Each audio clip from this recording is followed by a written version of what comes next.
কারা নির্বাচনে অংশ নিতে পারবেন না জানালেন অ্যাটর্নি জেনারেল। ভোট কেন্দ্রে কালো টাকার খেলা খেলতে দেব না বলছেন জামায়াত আমির। ঘুম ভেঙে দেখেন জীবন থেকে 12 বছর গায়েব। এবং সর্বশেষ জানাবো কোনো এক অদৃশ্য কারণে জেনারেল মঈন সেনাপ্রধান হন বলছেন আমান আজমি। শুনছিলেন সংবাদ শিরোনাম, এবারে বিস্তারিত। কারা নির্বাচনে অংশ নিতে পারবেন না জানালেন অ্যাটর্নি জেনারেল। আন্তর্জাতিক অপরাধ ট্রাইব্যুনালে যারা দণ্ডিত হবেন তারা নির্বাচনে অংশ নিতে পারবেন না বলে জানিয়েছেন অ্যাটর্নি জেনারেল মোহাম্মদ আসাদুজ্জামান। জুলাই আন্দোলনের চেতনা বাস্তবায়নে করণীয় শীর্ষক এক বিতর্ক অনুষ্ঠানে তিনি একথা বলেন। অ্যাটর্নি জেনারেল বলেন, আওয়ামী লীগের সঙ্গে যারা জড়িত তাদেরও আইনের আওতায় আনার সুযোগ আছে। রাজনৈতিক দ্বন্দ্ব থাকলেও আওয়ামী লীগের বিরুদ্ধে সব দল ঐক্যবদ্ধ। মানবতা বিরোধী অপরাধের দল হিসেবে আওয়ামী লীগের বিচার করা যাবে। মব ইস্যু নিয়ে আসাদুজ্জামান বলেন, এটা বিচার বিভাগের প্রতি অনাস্থা নয়, বরং গত 17 বছরে ক্রোধ। তবে এই ক্রোধ সমীচীন নয় বলেও মন্তব্য করেন তিনি।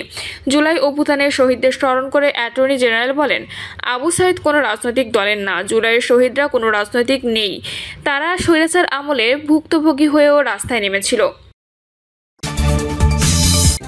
ভোট কেন্দ্রে কালো টাকার খেলা খেলতে দেব না বলছেন জামায়াত আমির। সুষ্ঠু নির্বাচনের দাবি তুলে কড়া হুঁশিয়ারি উচ্চারণ করেছেন বাংলাদেশ জামায়াত ইসলামের আমির ডক্টর শফিকুর রহমান। তিনি বলেছেন, ভোট কেন্দ্রে কোনো কালো টাকার খেলা খেলতে দেওয়া হবে না। শফিকুর রহমান বলেন, সুষ্ঠু নির্বাচনের জন্য কতগুলো মৌলিক সংস্কার অবশ্যই করতে হবে। আমরা সেই সংস্কারগুলোর কথা বলেছি। আমরা সংস্কার এবং সুষ্ঠু নির্বাচন আদায় করে ছাড়ব ইনশাল্লাহ।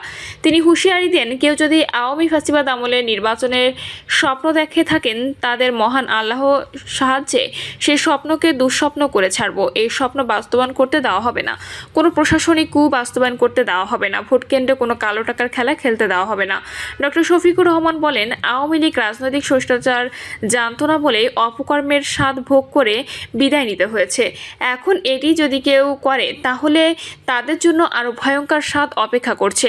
পাটগ্রাম তো আপনাদের খুব কাছে, সেখানে কি হয়েছে এবং হচ্ছে দেখতে পাচ্ছেন। শুধু পাটগ্রাম নয়, সারা বাংলাদেশে পাটগ্রাম বানিয়ে ফেলছে একদল।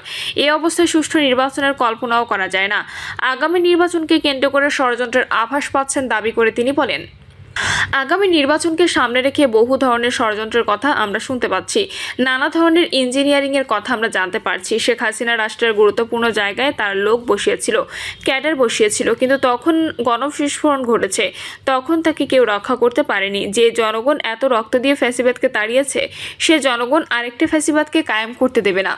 যতদিন দেশে ফ্যাসিবাদের সামান্য চিহ্ন থাকবে ততদিন পর্যন্ত আন্দোলন চলবে। ফ্যাসিবাদকে চিহ্নিত না করা পর্যন্ত আমাদের লড়াই কেউ থামাতে পারবে না।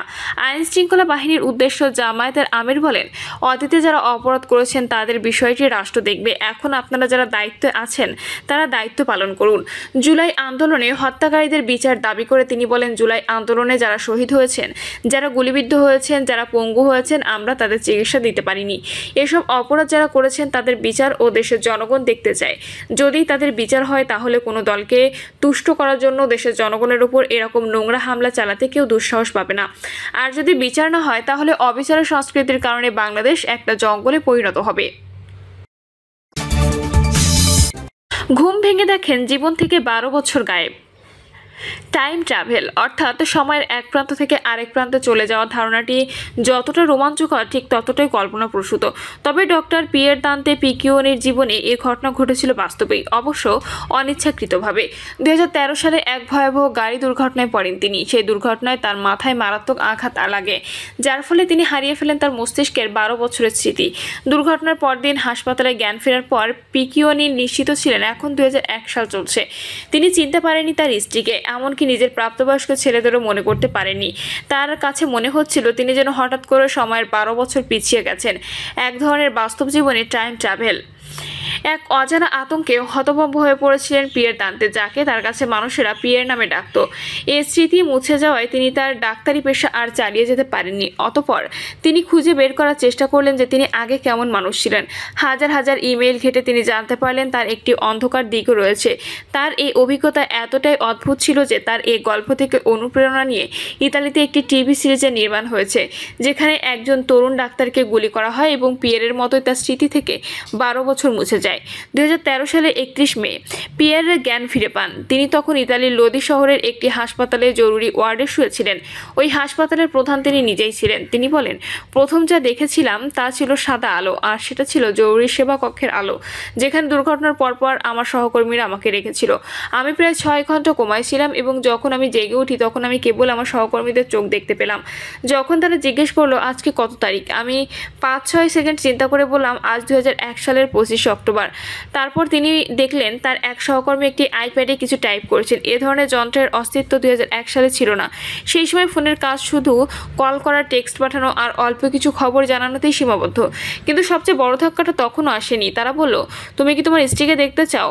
অবশ্যই আমি আমার স্ত্রীকে দেখতে চাই, আমি বললাম। আমি মনে মনে আশা করেছিলাম আমার স্ত্রী এই ঘুরে ঢুকবে 12 বছর আগের সেই চেহারায়, কিন্তু যিনি ঢুকলেন তিনি দেখতে আমার স্ত্রীর মতো হলেও তার মুখে অনেক বলি রেখা ছিল। এরপর পিয়েরকে তখন মানিয়ে নিতে হয় যে তার সন্তানেরা বড় হয়ে গিয়েছে, এখন তারা প্রাপ্তবয়স্ক। আমি তাদের জিজ্ঞেস করলাম, তোমরা কারা? আমার ছেলেরা কোথায়? কারণ আমি বিশ্বাস করতে পারছিলাম না যে ওরাই আমার ছেলে। তারপর তার স্ত্রী জানালেন একটি হৃদয় বিদারক খবর, যাকে পিয়ের এখনো জীবিত ভাবছিলেন। তার মা 3 বছর আগে মারা গেছেন। আমি যখন জেগে উঠেছিলাম আমার মনে হয়েছিল আমার বয়স 53 বছর, কিন্তু সেদিন ধীরে ধীরে আবিষ্কার করলাম আমার বয়স আসলে 65। কোনো এক অদৃশ্য কারণে জেনারেল মঈন সেনাপ্রধান হন, বলছেন আমান আজমি। সামাজিক যোগাযোগ মাধ্যমে বাংলাদেশ সেনাবাহিনীর সাবেক ব্রিগেডিয়ার জেনারেল আবদুল্লাহিল আমান আজমি বলেছেন, কোনো এক অদৃশ্য কারণে জেনারেল মঈন সেনাপ্রধান হন। আবদুল্লাহিল আমান আজমি লিখেছেন, আমরা না জেনেই অনেক কিছু প্রচার করি, যা কাম্য নয়। অনেকেই বলেন 2005 সালে আমার সেনাপ্রধান হবার কথা ছিল। আমাকে না বানিয়ে জেনারেল মঈনকে বানানো হয়েছে। এটা শতভাগ বানোয়াট ও কল্পিত। সেনাবাহিনীতে যোগ্যতা ও দক্ষতার পাশাপাশি জ্যেষ্ঠতা অত্যন্ত গুরুত্বপূর্ণ বিবেচনার বিষয়। তিনি লেখেন, 2005-এ আমি কর্নেল থেকে ব্রিগেডিয়ার জেনারেল পদে পদোন্নতি পাই। সে সময় আমার সেনাপ্রধান হবার কোনো প্রশ্নই ওঠেনি। জেনারেল মঈন এর পরবর্তী 3 সেনাপ্রধান, জেনারেল মুবিন, জেনারেল ইকবাল, করিম ভুইয়া এবং জেনারেল বেলাল, সবাই আমার সিনিয়র। তিনি আরও লেখেন, যদি আমাকে অবৈধভাবে চাকরিচ্যুত না করা হতো এবং যদি সেনাবাহিনীর রাজনীতিকরণ করা না হতো, তাহলে হয়তোবা জেনারেল বেলালের পরে জ্যেষ্ঠতা অনুযায়ী আমার নাম বিবেচনায় আসতো। আজমি জানান, কারামুক্ত সাবেক ডিজিএফআই জেনারেল রেজ্জাকুল হায়দারকে সেনাপ্রধানের দায়িত্ব না দিয়ে জেনারেল মঈনকে দেওয়া হয়েছে বলে অনেকে পোস্ট কমেন্ট দিচ্ছেন।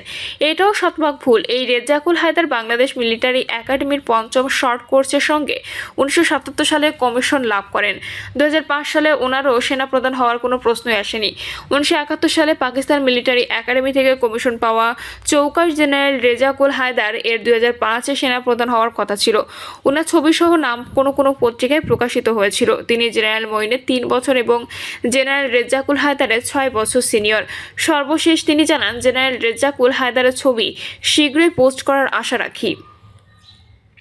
প্রিয় দর্শক, এই ছিল এখনকার সর্বশেষ সংবাদ। আপডেট সব সংবাদ পেতে চ্যানেলটি সাবস্ক্রাইব করে বেল আইকনটি ক্লিক করে রাখুন।